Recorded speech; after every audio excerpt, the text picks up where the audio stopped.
कोल्हापूर जिल्ह्यातील सेनापती कापशी येथून मन हेलावून टाकणारी घटना समोर आली आहे। इथं एका 22 वर्षाच्या नातूने आपल्या 82 वर्षाच्या आजीची निर्घृण हत्या केली आहे।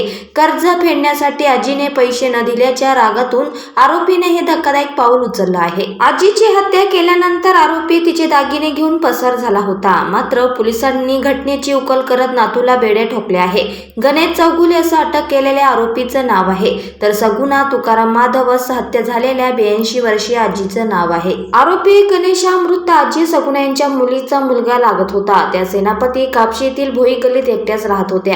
घटनेच्या दिवशी आरोपी गणेश चौगुले आपला मित्र नरेंद्र करपे आणि एका अल्पवयीन मुलासह आजीच्या घरी आला होता। घरी आल्यानंतर आरोपी गणेशने आजीकडे पैशाची मागणी केली, पण आजीने पैसे देण्यास नकार दिला। यानंतर संतापलेल्या गणेशने आजीचा गळा दाबायला सुरुवात केली। त्याने आजीचं डोकं जमिनीवर आदळून तिचा जीव घेतला। हा हल्ला इतका भयंकर होता की हल्ल्यात आजीचा जागीच मृत्यू झाला। खुनानंतर आरोपीने आजीच्या पाटल्या आणि कर्णफुलासह 4 तोळ्याचे दागिने काढून घेतले आणि घराला बाहेरून कुलूप लावत पोबारा केला।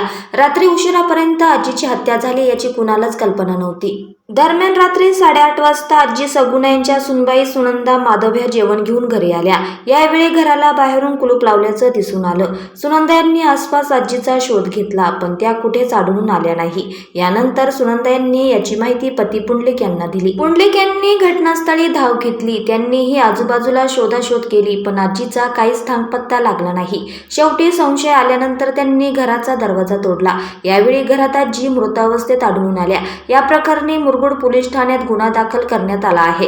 पोलिसांनी रात्री उशिरा आरोपीला बेड्या ठोकल्या। घटनेचा पुढील तपास सुरू आहे।